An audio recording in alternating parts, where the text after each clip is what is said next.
नमस्कार। मेरे channel sharing with अरस्तु प्रभाकर में आप सभी का हार्दिक स्वागत है और मैं उम्मीद करता हूँ कि इस चैनल के माध्यम से जो बात मैं आप सभी के बीच में रखना चाहता हूँ वो निस्संदेह आपके दिल और दिमाग तक जरूर पहुँचेगी, ऐसी मेरी उम्मीद भी है और आशा भी है। ये चैनल मैं काफ़ी दिनों से सोच रहा था कि इस चैनल को मैं बनाऊँ, इसको विस्तार दूँ और इसको आगे लेके जाऊँ। और उसका मुख्य कारण ये था कि हिंदू धर्म को लेकर या हिंदू एस्ट्रोनॉमी को लेकर या एस्ट्रोलॉजी को लेकर बहुत सारी प्रकार की भ्रांतियाँ, बहुत प्रकार के कन्फ्यूज़न हमारे देश में फैले हुए हैं। मेरा उद्देश्य है कि इन भ्रांतियों को, इन कन्फ्यूज़न को एक एक करके मैं दूर करूं, इसलिए ये श्रृंखला शुरू हो रही है। और जो आज मैं पहली श्रृंखला ले रहा हूं वो श्रृंखला है हिंदू रिलीजन। इस श्रृंखला में मैं ऋग्वेद से चर्चा प्रारंभ करूंगा और वर्तमान जो हिंदू धर्म है, जिसे आमतौर पर सनातन धर्म भी बोला जाता है, इस चर्चा को वहाँ लेकर आऊँगा। क्या ऋग्वेद का योगदान रहा, क्या शंकराचार्य का योगदान जो है इस देश के अंदर रहा है, और किस प्रकार कितने पड़ावों से हिंदू धर्म कितने सोपानों को पार करके आज जिस स्वरूप में हमारे सामने खड़ा हुआ है, क्या वह वास्तविक स्वरूप है या वह अपने मूल प्राचीन ऋग्वैदिक स्वरूप से दूर हो गया है। एक एक करके एपिसोड के माध्यम से मैं अपनी बात आप लोगों के मध्य रखूंगा। आज प्रारंभ करते हैं, ऋग्वेद की पर चर्चा करते हैं, ऋग्वेद के ऊपर बात करते हैं। हिंदू धर्म में ऋग्वेद की गहन आस्था है और ये कहा जाता है कि भारतवर्ष का संपूर्ण धर्म ऋग्वेद से ही प्रारंभ हुआ है। ऋग्वेद ही उसका एक अंतिम सोर्स है। हमारे यहाँ 4 वेद हैं, ऋग्वेद है, यजुर्वेद है, सामवेद है और अथर्ववेद है। लेकिन जो सबसे ज़्यादा मान्यता प्राप्त जिसको है वो ऋग्वेद है। तो आइए मित्रों, ऋग्वेद पर हम बात करते हैं और आज मैं वो बात आपसे ऋग्वेद के बारे में करूँगा जो शायद आपको अच्छी लगे, और मैं उन अनसुलझे हुए रहस्यों के ऊपर ऋग्वेद के बारे में भी बात करना चाहूँगा जो शायद अभी तक किसी भी टीका के माध्यम से आपके समक्ष नहीं आए।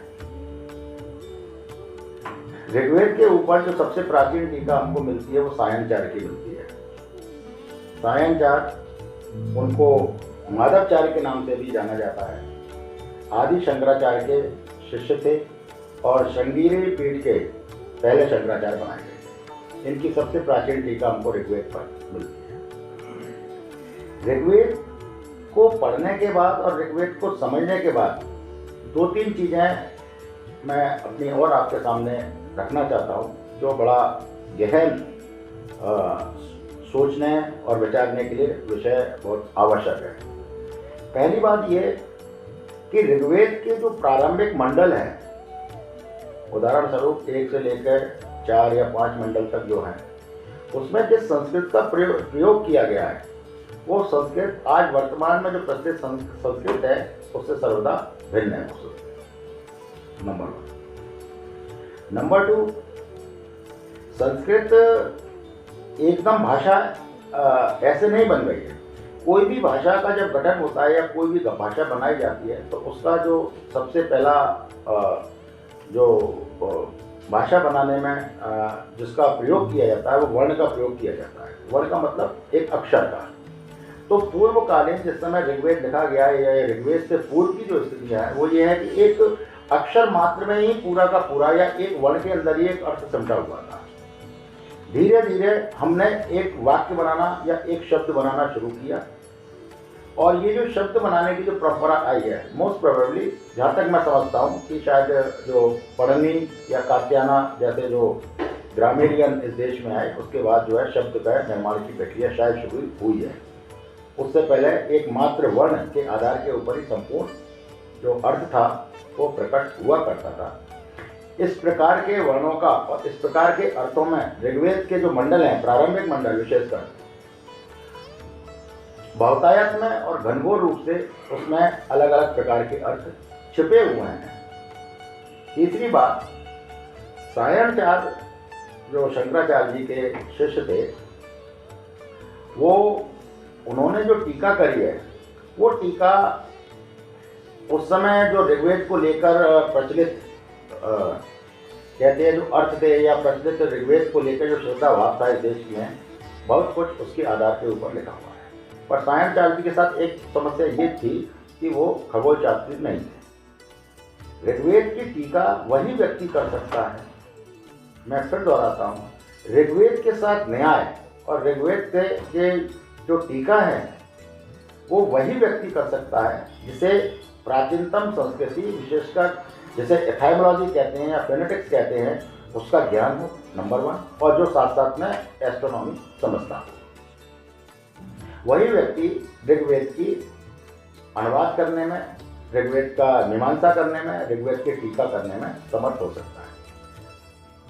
माधवाचार्य के साथ या सायणाचार्य के साथ समस्या ये हुई कि वो प्रचलित जो उस समय अर्थ थे उनके आधार पर उन्होंने उसका टीका करी, लेकिन एस्ट्रोनॉमी का ज्ञान ना होने से जो एस्ट्रोनॉमी के बहुत सारे सूत्र थे वो उनको स्पष्ट रूप से स्पष्ट नहीं कर पाए।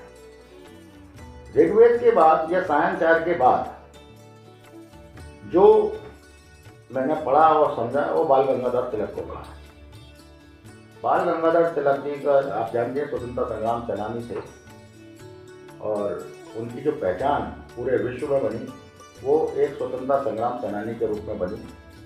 लेकिन बहुत ही कम लोगों को ये शायद ज्ञात होगा कि बाल गंगाधर तिलक एक उच्च कोटि के खगोल शास्त्री थे, एस्ट्रोनॉमर थे और बॉम्बे के फर्गूसन कॉलेज के अंदर वो एस्ट्रोनॉमी के प्रोफेसर भी थे। उस समय अंग्रेजों का समकालीन समय चल रहा था।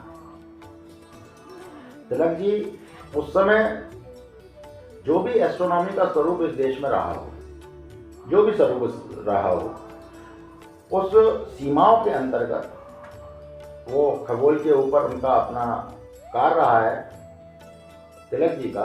लेकिन तिलक जी के संग प्रॉब्लम ये थी कि वो संस्कृत भी जानते थे, लेकिन संस्कृत की शायद ऋग्वेद में जब वो कोई बात करते हैं तो वो जो एथाइमोलॉजी है उसकी, वो उस पक्ष को जो है नज़रअंदाज कर देते हैं और देवनागरी के अंदर जो अर्थ लिए गए उनको उन्होंने उस पर अधरोपित करने का प्रयास किया है।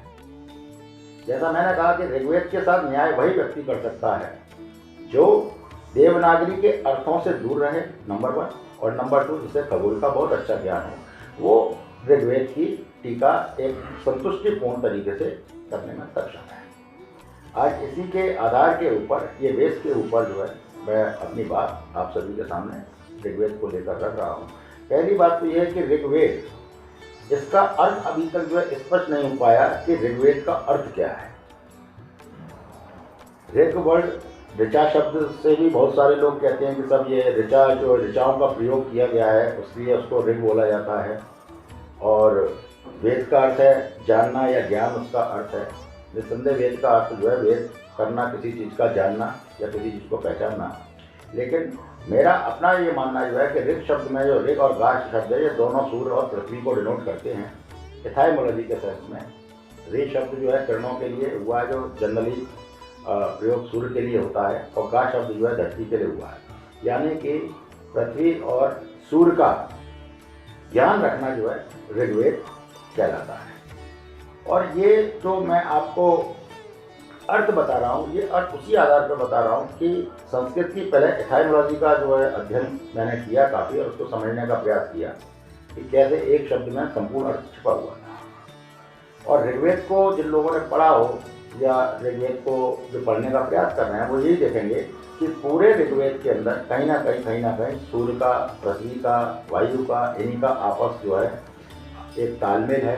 इसी के अंदर जो है अधिकांश मंत्र और अधिकांशता जो है उसकी ऋचाएँ इन्हीं जो है पृथ्वी को और सूर्य को समर्पित है।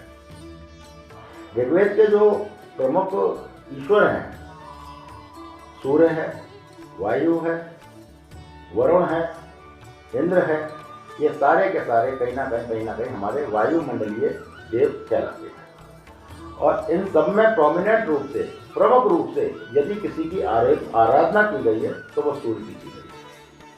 भारत हमारा पूरब का देश है। जब सूर्य जो है सबसे पहले दस्तक देता है आकर इस देश के अंदर, उसका उसी को जो है मान्यता लेते हुए, उसी का अनुसरण करते हुए, उसी का ऑब्जर्वेशन करते हुए ऋग्वेद के जो ऋषि हैं वो सभी क्या कर रहे हैं, वो सभी सूर्य को अपना उपासक बना रहे हैं। तो पहले अर्थ के अंदर ये संपूर्ण भारतवर्ष, इस भारतवर्ष में रहने वाले, विशेषकर जो अपने आप को हिंदू कहते हैं या हिंदू धर्म में आस्था रखते हैं, वो सभी के सब सूर्य उपासक हैं, सूर्य के पूजक हैं।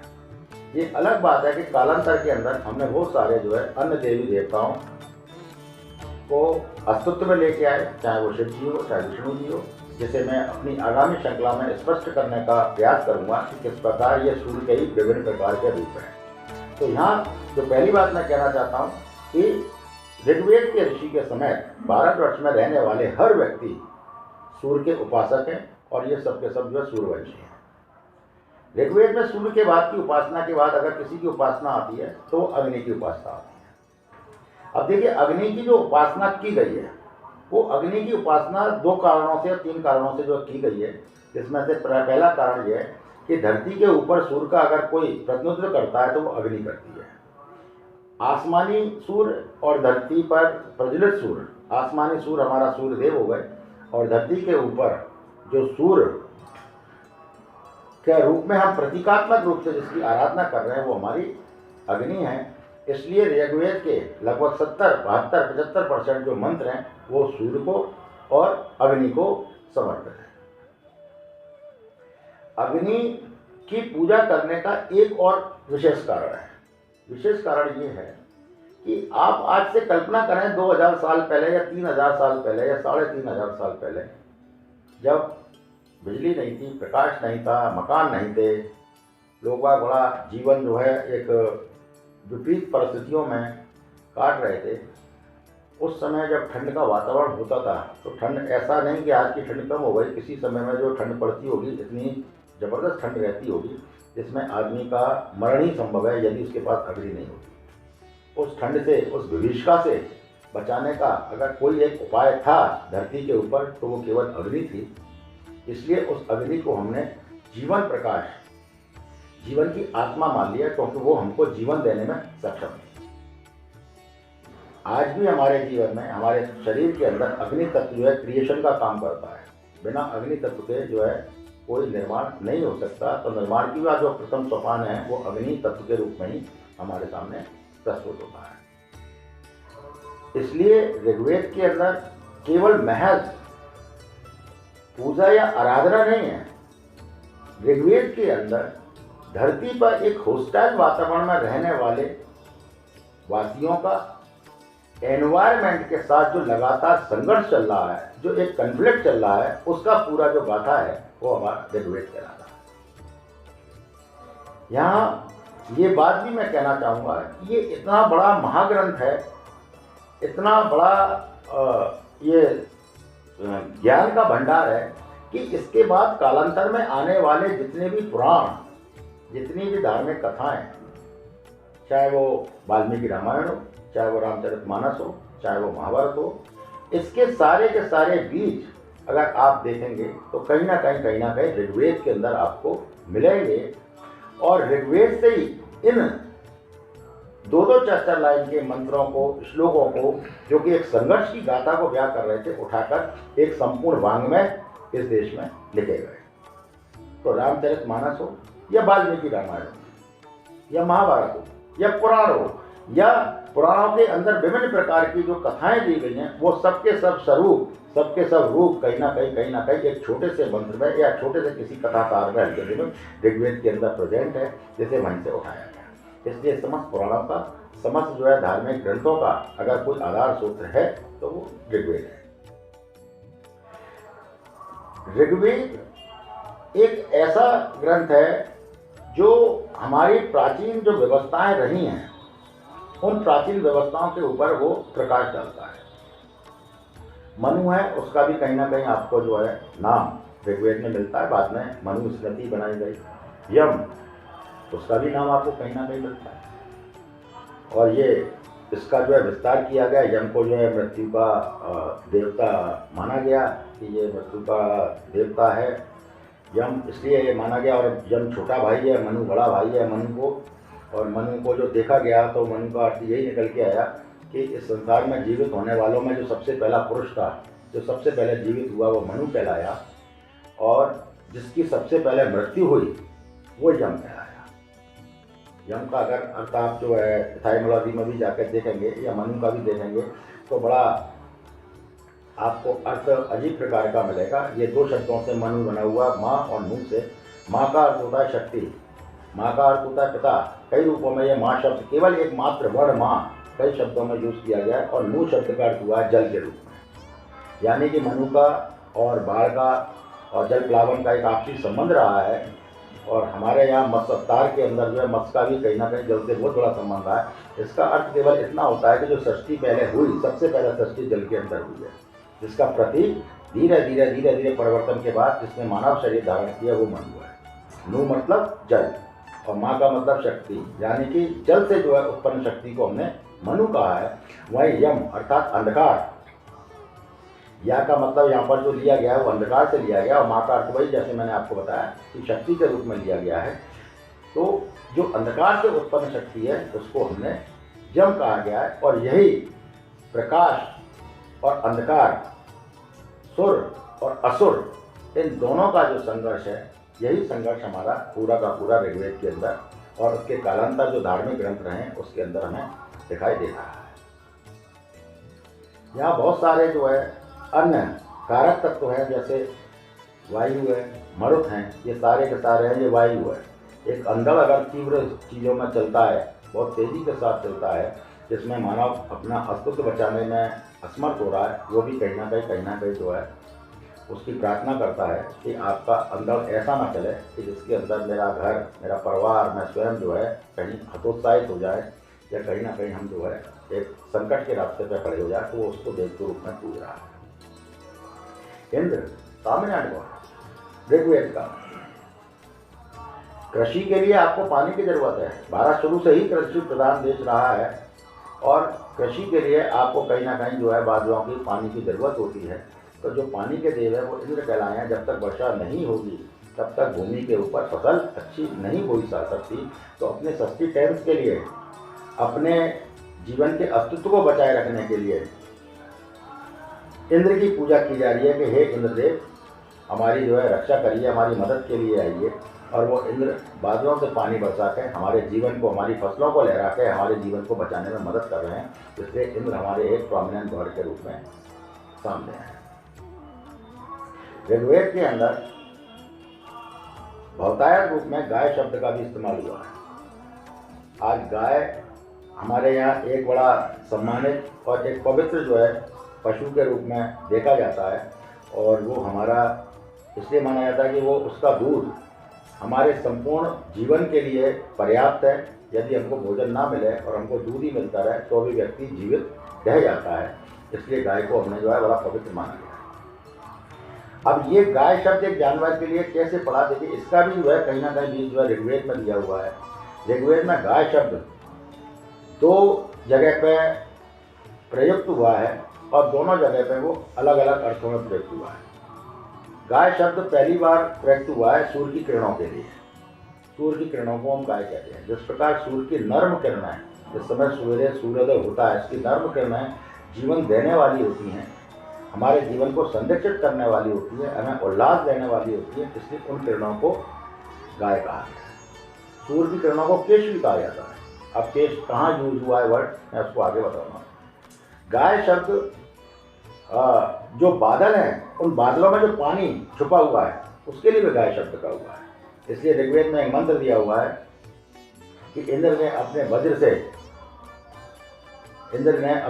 से दैत्य को मारा, तो जो गायों को उसने गुफाओं से रिलीज कर दिया, यानी कि गायों को उसने मुक्त कर दिया। इसका तात्पर्य केवल इतना ही है कि जो काले घने बादल हैं, जो पानी को होल्ड करे हुए पृथ्वी पर नहीं आने देना है, इंद्र ने अपने वज्र से उसके ऊपर अटैक किया है, और गाय अर्थात जो जल है उसको उससे मुक्त कर दिया, जिससे कि धरती के ऊपर वो पानी पड़ गया और चारों तरफ हरियाली चलती चली गई। इसी प्रकार आगे आप सोम पावन मंत्र में भी अगर देखेंगे, जिसके अंदर विशेषकर चंद्रमा का जो है पूरा सार लिखा गया है, उसको सोम माने चंद्रमा होता है, पावन मतलब पवित्र होता है, पवित्र चंद्रमा के बारे में जो पूरा अध्याय लिखा गया है, उसी सोम पावन मंत्रों से इंस्पायर हो गए, प्रभावित हो गए, कालांतर के अंदर कृष्ण, राधा, रुक्मणी और इवन बहुत कुछ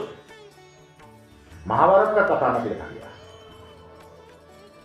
दो वायुमंडलीय तत्वों का अध्ययन ऋग्वेद के अंदर हुआ, भौतायन के अंदर सूर्यदेव के लिए हुआ और दूसरा चंद्रमा के लिए हुआ।